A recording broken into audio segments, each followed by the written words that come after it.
사람들의 의미는 개념 자체가 완전히 달라졌어요. 눈에 잘 띄어야지 오히려 잘 싸울 수 있던 그런 시대니까요.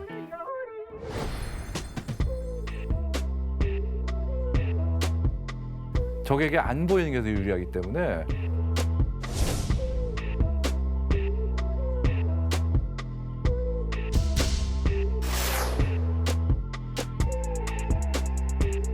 뭐 숱하게 죽어나가니까 이건 뭐 못 당하는 거죠.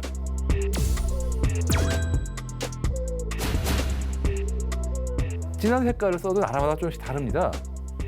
여러 작은 점들이 점점점 찍혀 있는 것 같은 그런 무늬예요.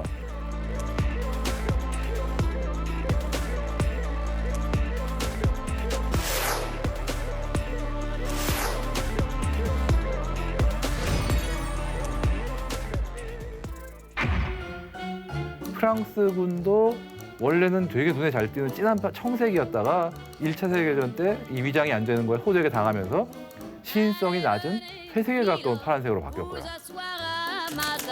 Il fait si froid dehors. Ici c'est confortable, laissez-vous faire, milord. Et prenez bien vos aises, vos peines sur mon cœur.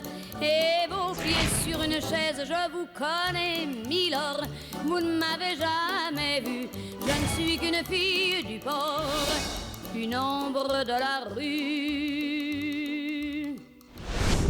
Pourtant je vous ai frôlé quand vous passiez hier.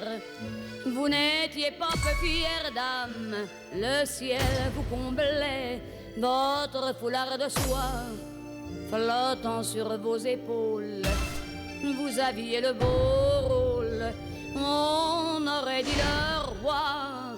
Vous marchiez en vainqueur. 그 1차 대전 초반에 원래 프랑스군은 어떤 그 과감성, 어떤 용맹성을 굉장히 강조하다 보니까 군목도 사기 진작을 위해서 되게 눈에 잘 띄는 진한 남색, 어두운 색깔이긴 하지만 되게 눈에 잘 띄는 그런 색깔을 썼는데 Vous asseoir à ma table, il fait si froid dehors. Ici c'est confortable, laissez-vous faire, milord. Et prenez bien vos aises, vos peines sur mon cœur. Et vos pieds sur une chaise, je vous connais, milord. Vous ne m'avez jamais vu, je ne suis qu'une fille du port, une ombre de la rue. Dire qu'il suffit parfois qu'il y ait un navire pour que tout se déchire. Quand le navire s'en va, il emmenait avec lui la douce aux yeux si tendres qui n'a pas su comprendre qu'elle brisait votre vie. L'amour, ça fait pleurer, comme quoi l'existence, ça vous donne toutes les chances pour les reprendre après. 그거 입고 싸우다 보니까 이건 도저히 안 되겠는 거예요. 그래서 한 1915년 그 무렵엔 옷을 다 좀 눈에 덜 띄는 그런 색으로 바꿉니다. 뭐 숱하게 죽어나가니까 이건 뭐 못 당하는 거죠.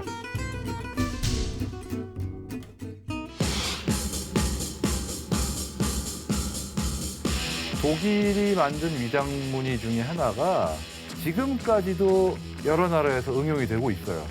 그 플렉탄 패턴, 쉽게 도트 패턴이라고 하는 건데 여러 작은 점들이 점점점 찍혀 있는 것 같은 그런 무늬예요.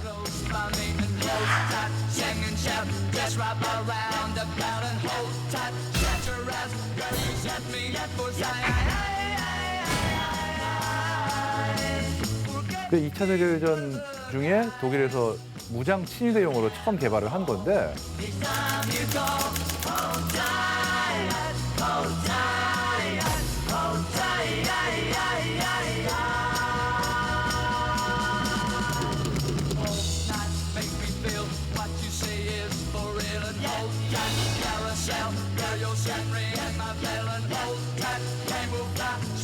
그게 일단 2차 대전이 끝난 다음에 한동안 독일군이 그 위장무늬를 피했어요, 의도적으로.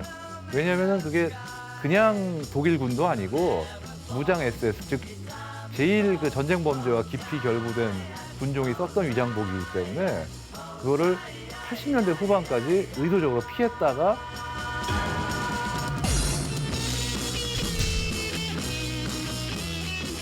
아무래도 좀 시간이 흐르니까 실용성을 이제 인식을 하고 좀 그런 부정적인 인식 좀 희석이 됐으니까 다시 도입을 한 거죠.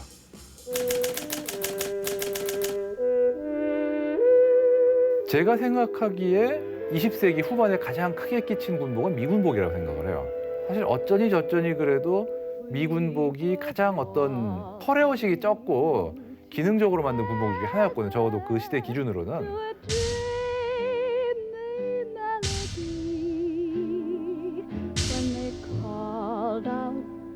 Change partners and you waltzed away from me. Now my arms feel so empty as I gaze around.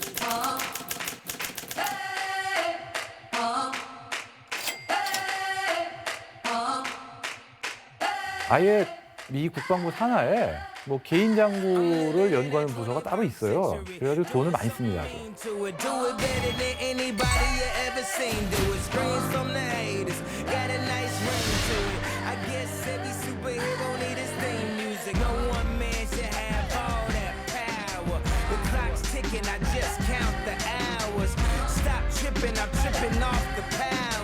쉽게 해서 지금은 군복이 그냥 옷 입고 뭐 엑스반도 흔히 엑스반도 들고 그러고 끝나는 게 아니에요. 옷 위에 또 방탄조끼 입고 방탄조끼 위에 또 뭐 주머니라든가 이런 거를 또 굉장히 필요와 목적에 따라서 선택해서 할 수가 있거든요.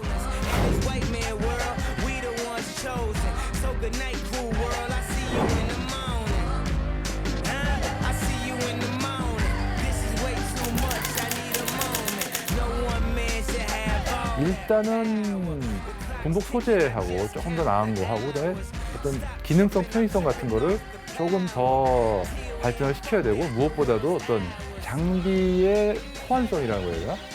옛날보다 오히려 병사들이 져야 되는 무게는 늘어났어요.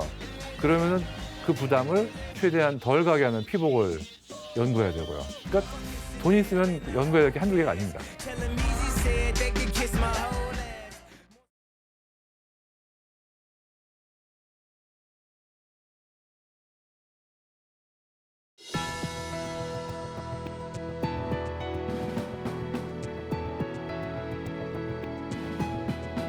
여러분 안녕하십니까?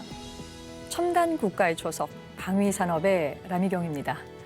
오늘은 지난 시간에 이어 최초의 국산 항공무장 체계인 KGGB의 체계 개발 과정에 대해서 살펴보겠습니다.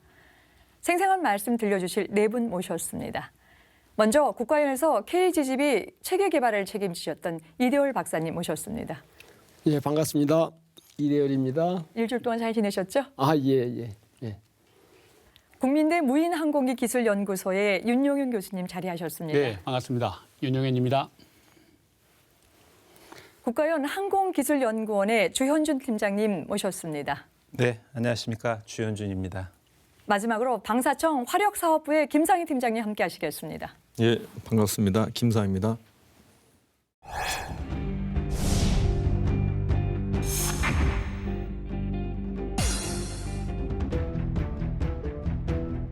이미 개발되는 거를 사다가 쓰면 좋을 텐데 리스크를 지고 한국에서 개발하려고 그러냐. 우리 걸 사다 쓰라. 자기네들이 제작한 항공기에 어떤 데도 우리 항공전자장비는 손을 댈 수 없다. 명령통신 장치를 만들어가지고 미국 항공기를 손을 안 대고 완전히 그 무선 통신으로 해가지고 처음으로 F5를 가지고 고도 1000pt에서 떨어뜨렸는데 정확하게 들어갔어요. 우리가 시뮬레이션 한 대로.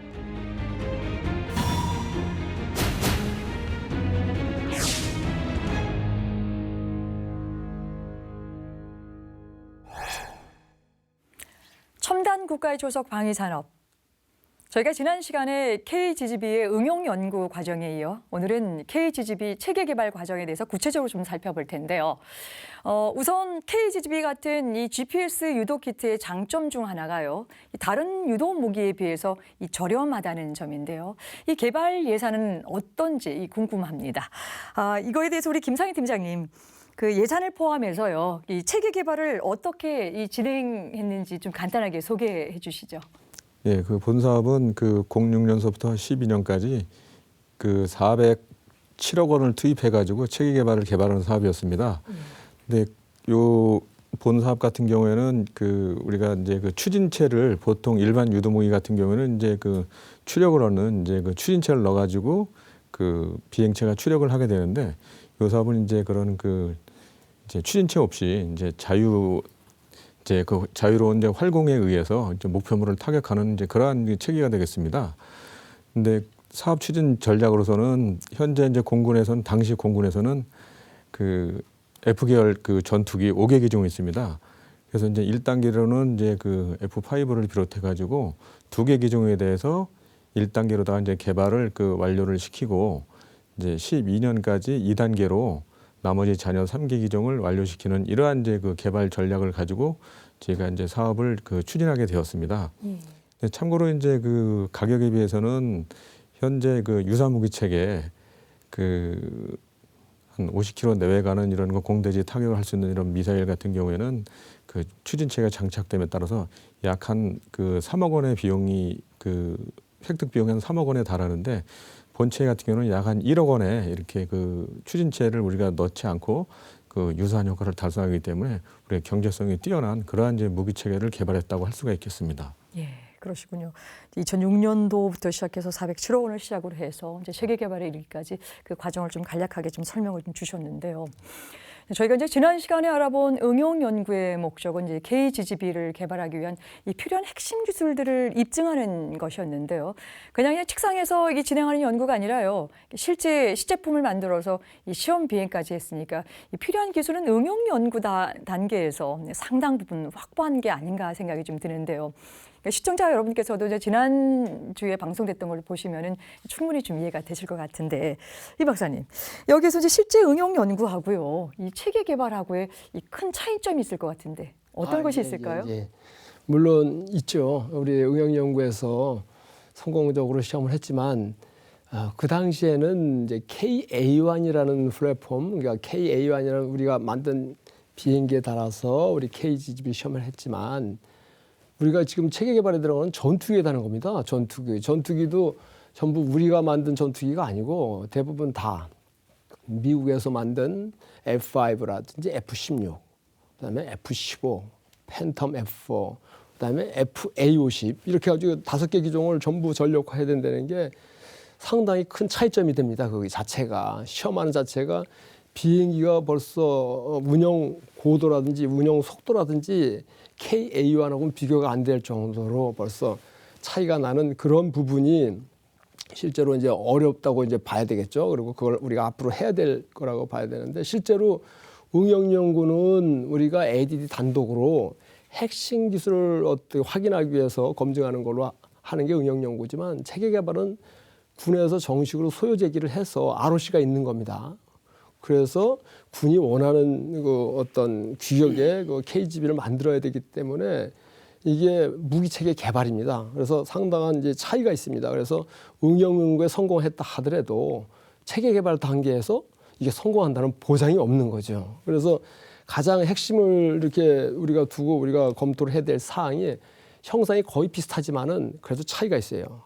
여러 가지 면에서 그 중에서도 속도 영역이 커지기 때문에 꼬리 날개, 핀 이런 것들이 커지고, 그 내부적으로도 많은 이제 내부 설계가 변경이 돼 있어요. 거의 외형은 비슷하지만은 그 중에서도 가장 어려운 게 핵심 기술이 여러 가지가 있지만, 그 실질적으로 KA1은 우리가 개발했기 때문에 항공기하고 KGGB를 이렇게 인터페이스 시키고 모든 걸 컨트롤하는 거는 우리가 항공기에서 자체적으로 할 수가 있어요. 그래서 이걸 투하를 시킬 수가 있어요. 하지만 F5라는 전투기나 F16 이 전투기에는 뭐 계측 시스템도 없고, 거기에는 그 이거를 떨어뜨리려면 명령을 줘야 되는데 명령을 줄 수가 없는 거예요. 그래서 가장 어려운 거는 명령통신 장치를 만들어 가지고 우리가 항공기, 그러니까 미국 항공기를 손을 안 대고 완전히 그 무선 통신으로 해가지고 그 KGB하고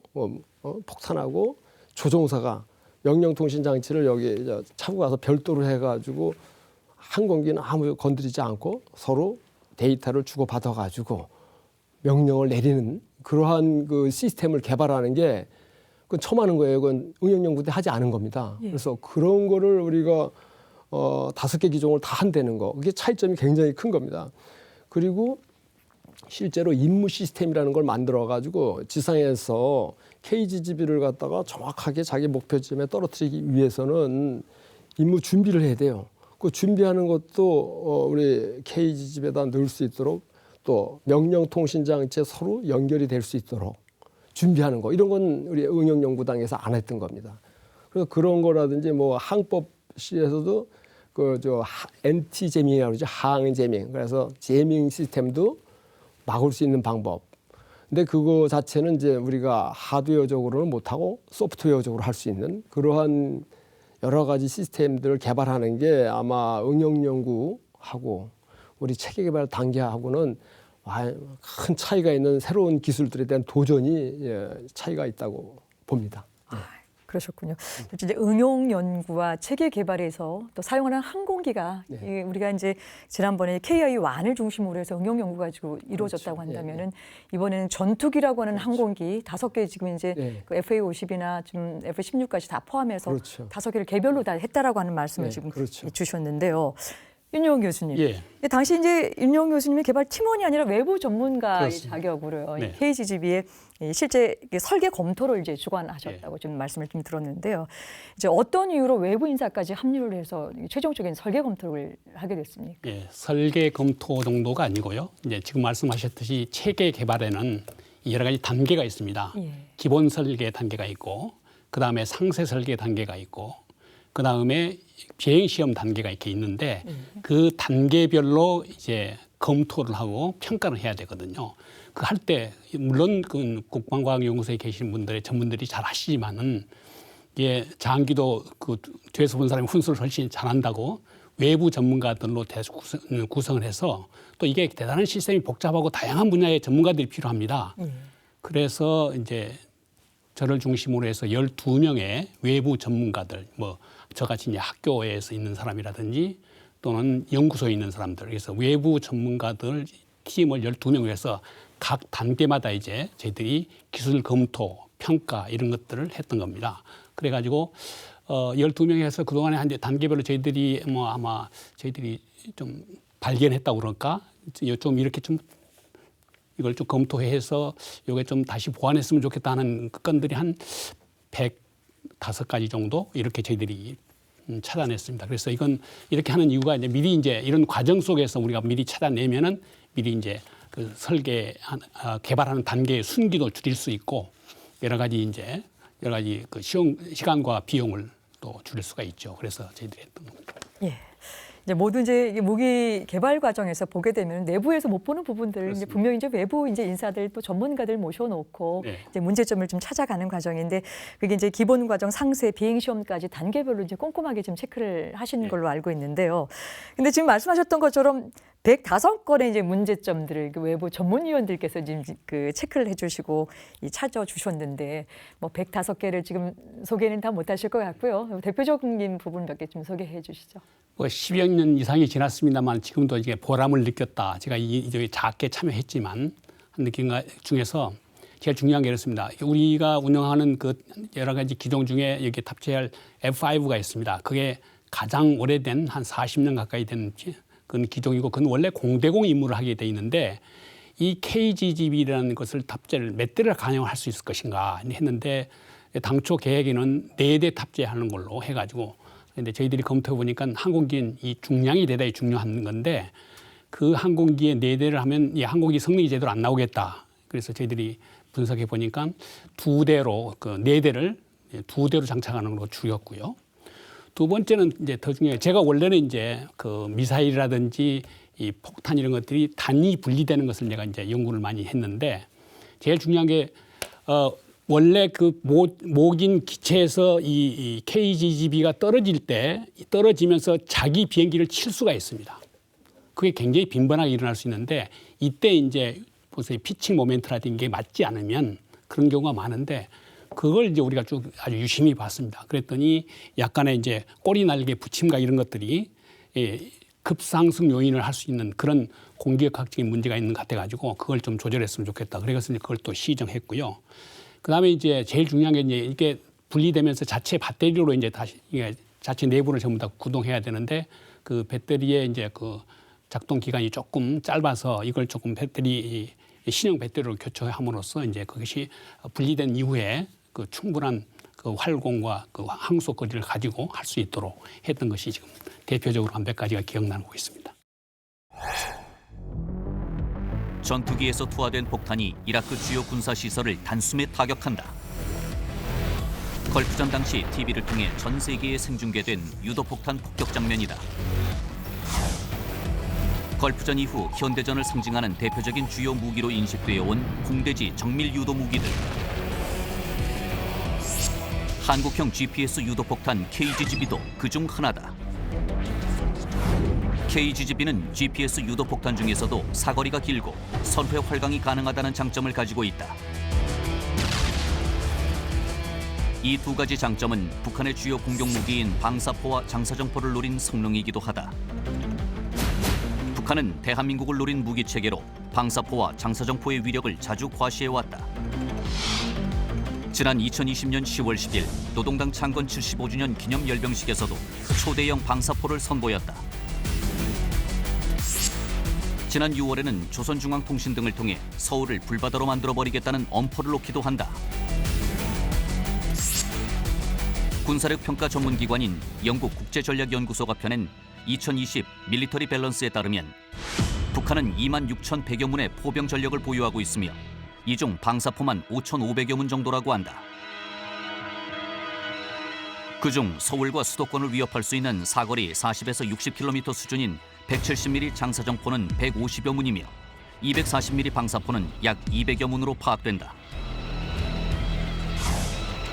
군사 분계선을 기준으로 서울과 수도권 지역 반경 안이기 때문에 북한의 엄포는 충분히 가능성이 있어 보인다.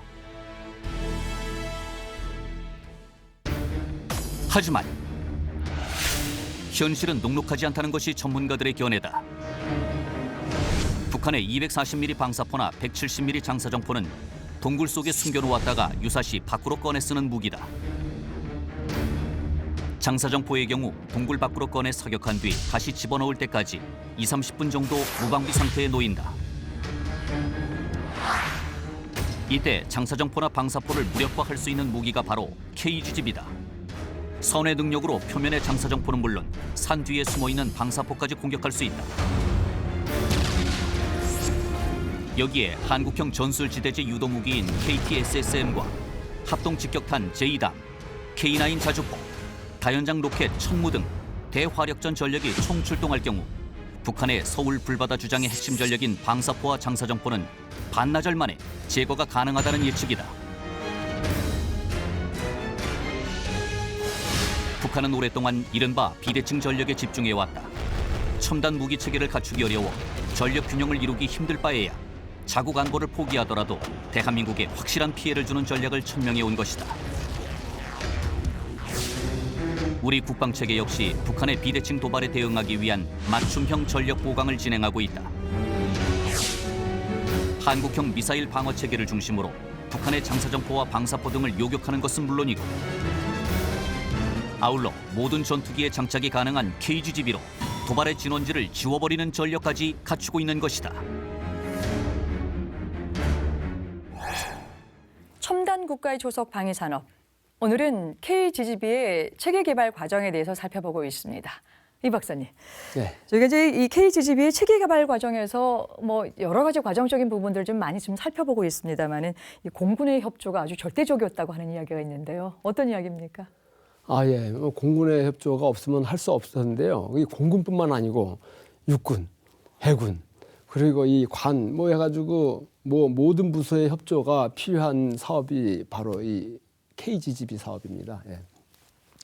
그래서 우리는 힘을 합쳐야 된다 그래가지고 일단은 시험단, 통합 시험단을 구성을 했어요. 그래가지고 공군 우리 조종사들 뭐 또 거기도 개발 시험 조종사, 운영 시험 조종사 있지만 하여간 공군 시험 조종사들하고 국가연의 연구원들, 그다음에 업체의 그 우리 엔지니어들이 한 팀으로 구성돼 가지고 그 비행 시험을 할 때 한꺼번에 서로의 그 가지고 있는 모든 자원을 하나로 묶자 그래가지고 비행 시험 지원 합의서를 만들어 가지고 뭐 팀을 만들었어요. 뭐 비행 운영이라든지 계측을 지원한다든지 뭐 평가를 한다든지 종합군수 지원을 한다든지 이런 걸 팀을 만들어 가지고 우리가 운영을 했는데 하면서 이제 제일 그 중요한 게 뭐냐면은 그 하늘의 그 공간, KGB 시험을 하려면 하늘의 공간이 있어야 돼요. 근데 이 아시다시피 하늘의 공간 이걸 공역이라고 그러는데요.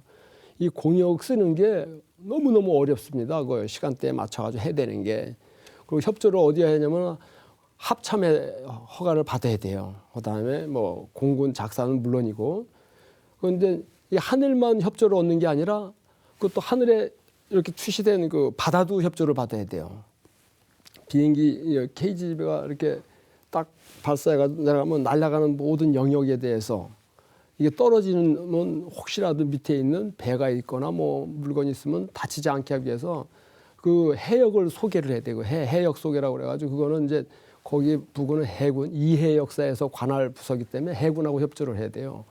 근데 해군하고 협조해가지고 되는 게 아니고요. 또 이 민간 배들이 많이 다니기 때문에 또 목포에 무슨 거기면 해경이 있어요. 해경하고 또 협조를 해야 되고 또 해경만 하는 게 아니라 또 그 군이 있어요. 신안 군청이라고 있는데 뭐 거기도 협조를 해야 되고 그래서 다 협조가 됐어요. 그러면 그다음에는 계측을 하면 계측 모든 데이터가 바로 우리 시험장까지 오질 못해요. 중간에 중개소가 있어야 돼요. 그 중개소는 또 육군이 관할해요. 그럼 육군하고 또 협조를 해서 거기다 모든 그 중개소에 대한 시험 시설을 갖다가 거기다 설치하고 허가를 받아야 돼요. 이런 것들이 이제 전부 해야 되는데 이 중에 한 가지만이라도 안 되면 하다가 하늘의 공역이 문제가 있다 그러면 안 되면 안 되고 그럼 지상이 다 해소가 됐는데 갑자기 날씨가 나빠져도 안 되고 뭐 여러 가지 그 비행을 못할 요소가 많은 거를 해결하기 위해서 공군하고 엄청 협조를 해서 했고 특히 공군의 협조가 중요한 거는 비행기 자체가 공군 비행기예요. 비행기를 운영해야 되는 게. 그리고 비행기에 들어가는 뭐 항공 유리라든지 그 무장이라든지 각종 그 무장에 들어가는 부속 수리 부품들이 있어요. 이거는 저희들은 하나도 없어요. 군에서 지원을 안 해주면은 시험 자체를 못 하니까 그러한 것들을 우리가 공군의 협조를 받아가지고 하느라고 무지 힘든 그 비행 시험을 했는데요. 그 에피소드는 상당히 많은데 여기서 다 말할 수는 없죠. 예. 정말 그렇군요. 어려운 그 협조인데 공군이 너무 잘해줬어요. 예. 예. 뭐 이제 우리가 그 이전에 그 운영 연구할 때랑 조금 또 다른 개념으로 체계 개발로 들어왔었을 때 공군의 협조라고 하는 것이 실질적으로 무장을 장착할 수 있는 항공기 자체를 그렇죠. 예, 써야 됐기 때문에 이제 아무래도 이제 이런 이제 이야기들이 좀 있는 것 같은데요. 우리가 이제 KGB는 항공기 소토화된 후에요. 타격 목표까지 할강을 하니까 이 비행체인 셈인데요. 윤 교수님, 보통 비행체를 개발할 때는요, 이게 설계가 잘 됐는지, 잘못됐는지 보통 이제 지상에서 풍동 시험이라는 걸 거쳐서 이제 설계 여부를 좀 확인해 보는데요. 이 KGB도 풍동 시험을 진행했겠죠? 어떻습니까? 풍동 실험이라는 것을 아시는 거 보니까 대단히 항공력학적 그 백그라운드가 좋으신 것 같은데요. 사실은 일반인들을 위해서 풍동이라는 그 자체가 그 바람굴, 윈드 터널이라는 거거든요. 그게 보니까 나르는 비행체는 거의 대부분이 공기의 힘에서 납니다.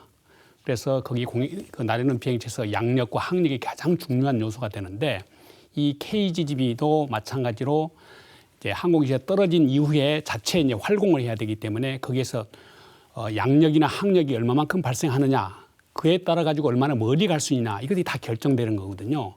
그래서 당초에 설계했을 때 예측했던 그 값들을 이제는 어떻게 실험을 하느냐 그러면 실제로 KGB가 날아가는 그 같은 속도를 KGB는 이제 묶어놓고 바람을 불어 넣어주는 겁니다. 그래가지고 이제 뉴턴 역학적으로 그게 이제 같은 현상이 일어나거든요. 그렇게 해서 거기서 발생하는 양력과 항력 여러 가지 모멘트 이런 걸 측정해 가지고 우리가 그 데이터베이스를 하거든요. 그런데 이제 이번 개발할 때 실험량이 너무 많아서 현재 국방과학연구소에 갖고 있는 그런 풍동 또 우리 공군사관학교에서 제가 있는 공군사관학교에서 갖고 있는 풍동 그 두 개의 풍동을 풀로 가동시켜 가지고 이제 공중에서 일어날 수 있는 그런 여러 가지 현상을 지상에서 다 테스트하고 또 특별한 이제 소위 캡티브 이제 트레젝트 시스템이라는 게 있는데 이건 이제 상당히 특수한 시스템입니다. 이건 이제 우리나라에 갖고 있지는 않아서 미국의 칼스펜 가가지고 그건 또 특별히 시험해 오고 이렇게 해서 시험을 통해 가지고 굉장히 많은 그 소위 데이터를 구축하고 또 개발 순기도 당기고 우리가 예측했던 그 데이터에 대한 확신도 갖고 또 그뿐만 아니라 이제 이 풍동 실험을 통해 가지고 그 다음에 넘어갈 수 있는 뭐 그 하드 인 루프라고 하드웨어 인 루프라든지 모델 인 루프 또 소프트웨어 루프라는 이런 특수한 또 시뮬레이션 장비들이 있습니다. 그런 데 대한 데이터베이스를 구축할 수 있었고요. 이제 이런 결과를 해가지고 우리가 실험을 했었는데 아주 기가 막히게도 실제로 비행 시험 보니까 잘 맞아 들어가서 양항비라든지 양력 개수라는 항력 개수들이 우리 풍동 실험하고 예측한 거하고 잘 맞았고 실제 비행 시험 보니까 아주 안전하게 그 좋은 결과들이 잘 매치가 돼가지고 대단히 흐뭇했습니다. 아, 그렇군요. 네. 보통 이제 비행시 항공기만 풍동 시험이 들어가는 줄 알았더니 똑같이 할강체이기 때문에 KGB도 네. 이제 풍동 시험을 했다고 좀 말씀을 좀 주셨고요.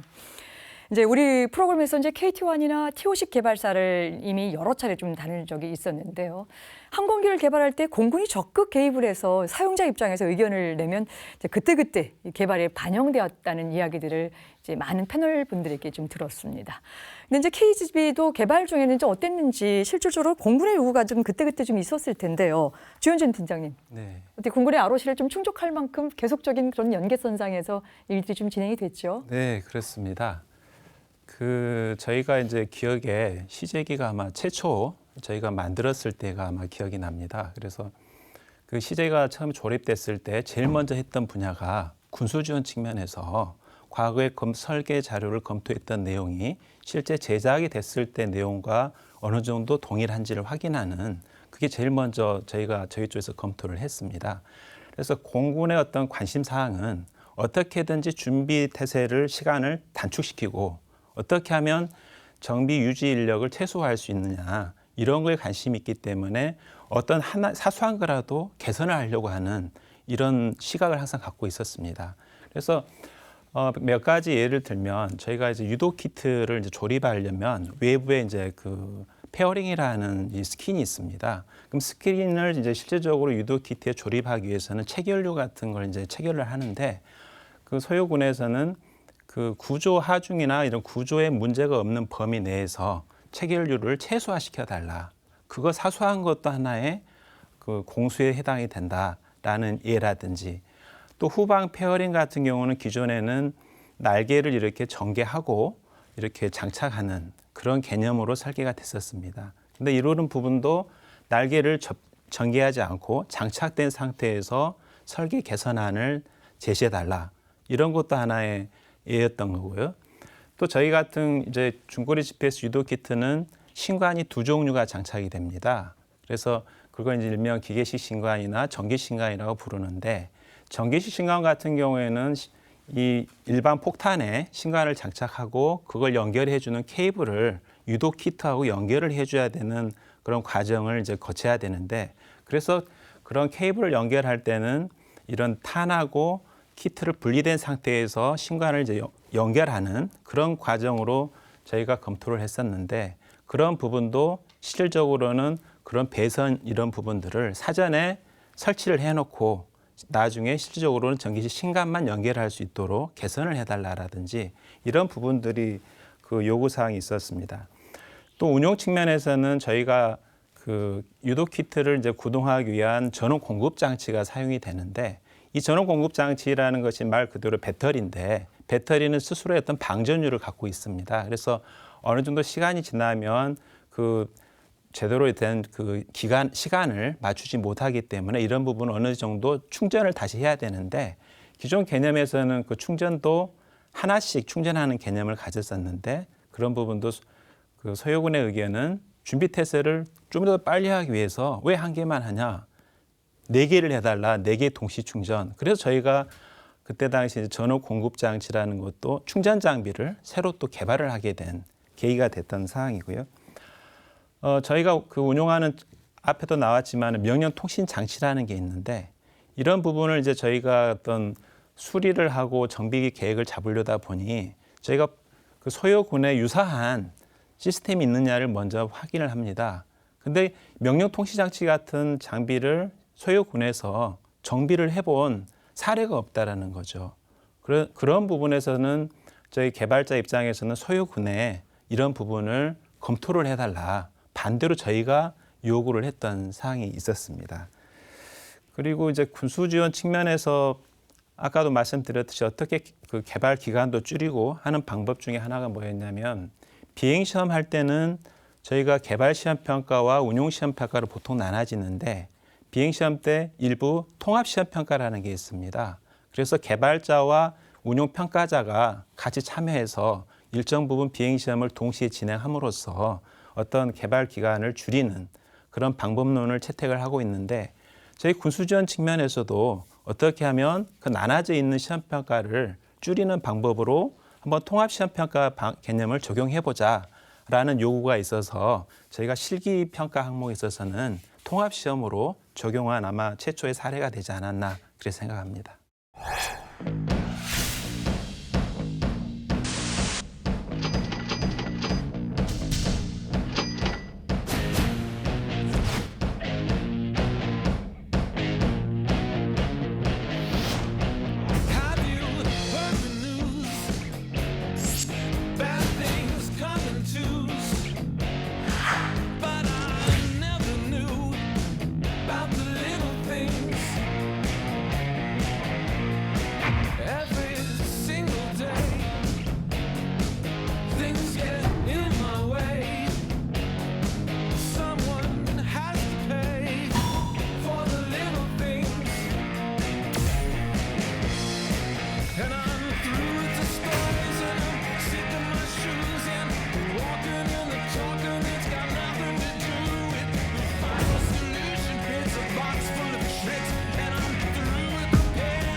첨단 국가의 조석 방위산업. 오늘은 KGGB의 체계 개발에 대해서 살펴보고 있습니다. 저희가 이제 이렇게 국내에서 독자 개발하려고 열심히 이제 노력을 했는데요. 여전히 해외 업체들은 이 한국 시장을 포기하지 않고요. 이 KGGB 개발을 저지하기 위해서 다양한 또 로비전을 펼쳤다고 하는데요. 다른 무기 체계 개발 과정에서도 비슷한 사례를 몇 번 좀 발견을 좀 하게 되는데요. 김상희 팀장님, 우리가 이제 KGGB 개발 때도 마찬가지로 해외 유수의 어떤 이런 그 항공업체들의 또 이런 그 로비가 있었겠죠?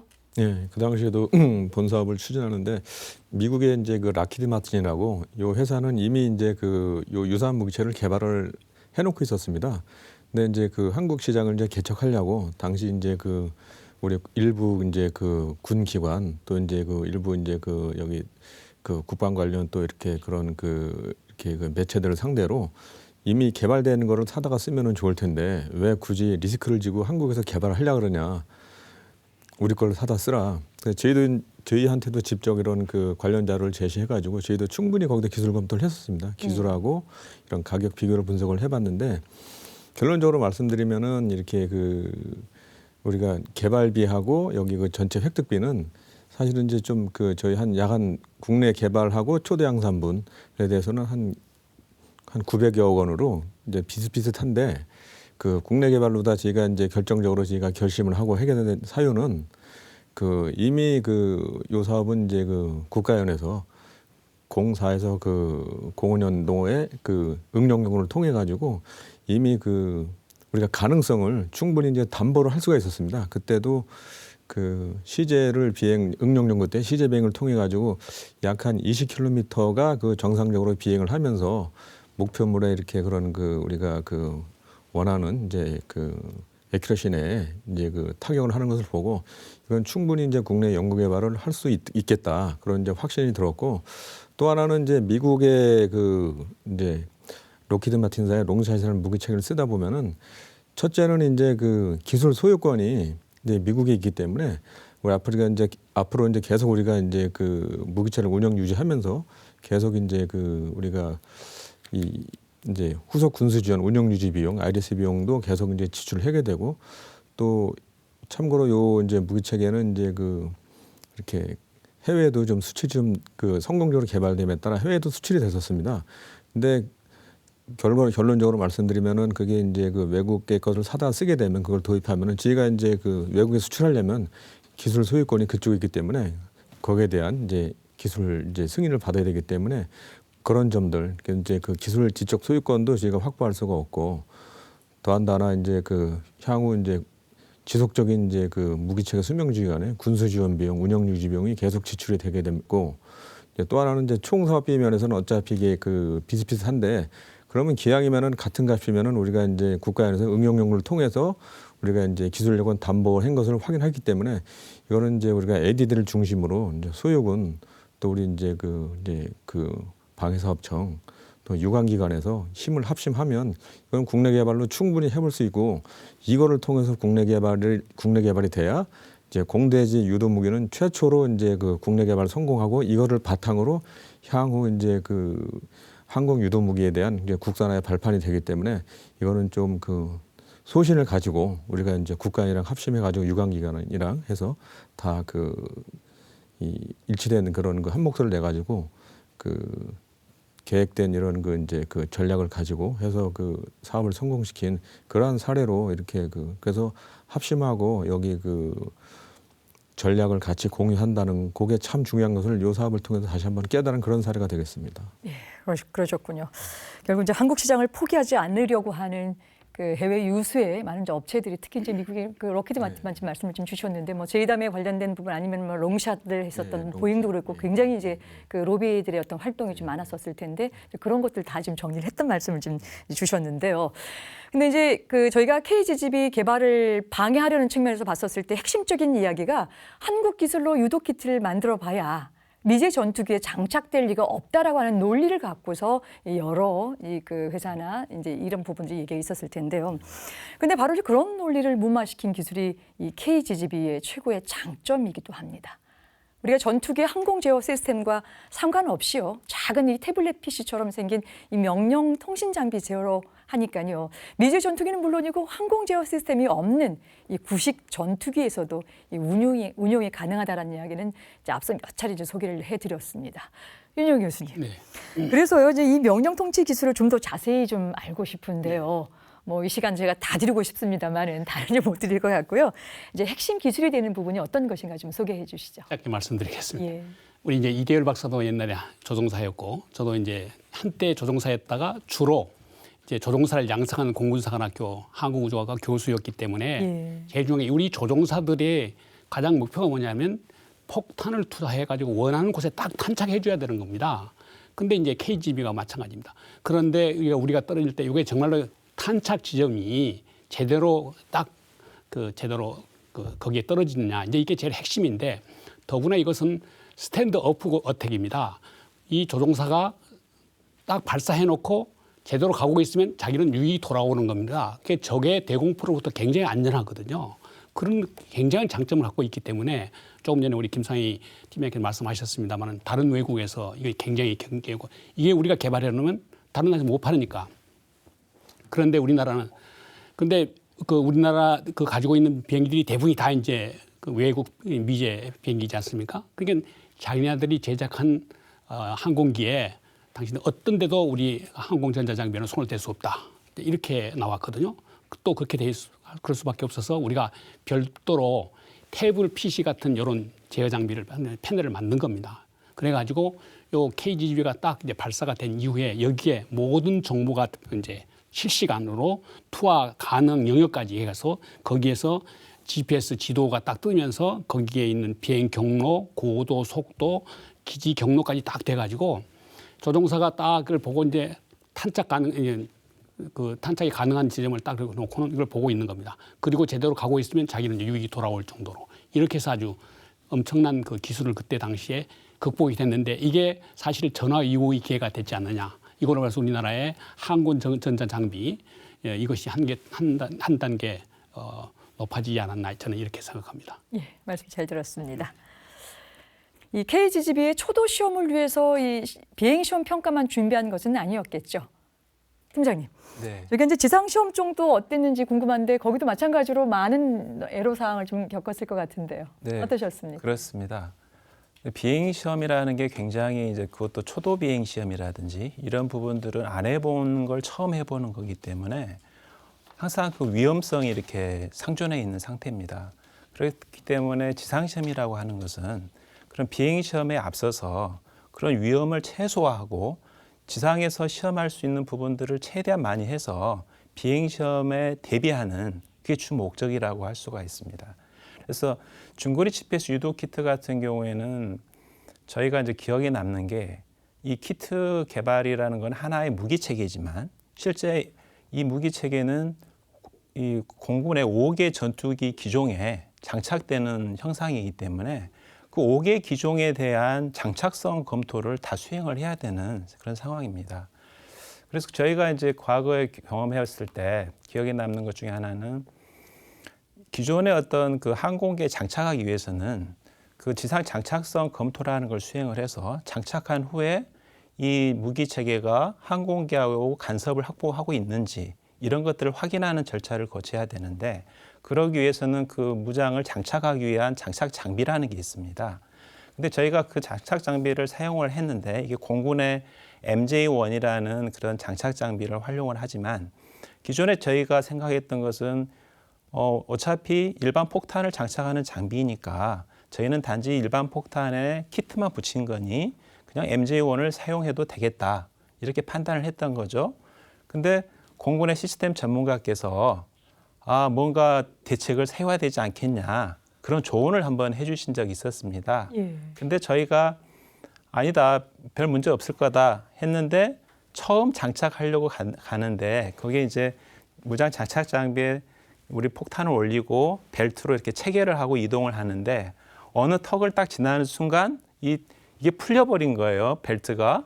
그러면서 이 낙하는 되지는 않았지만 이렇게 기울어지고 벨트가 풀어지는 현상이 발생했습니다. 그래서 저희가 그때 느낀 건 공군의 전문가들은 전문가답다. 그런 걸 다시 한번 새겨 들었고 그래서 저희가 보완을 해서 낙하 방지를 하기 위한 어댑터라는 걸 개발을 해서 그 무장 장착 장비에다가 체결을 해서 저희 유도 폭탄을 장착하니 전혀 문제가 없었다.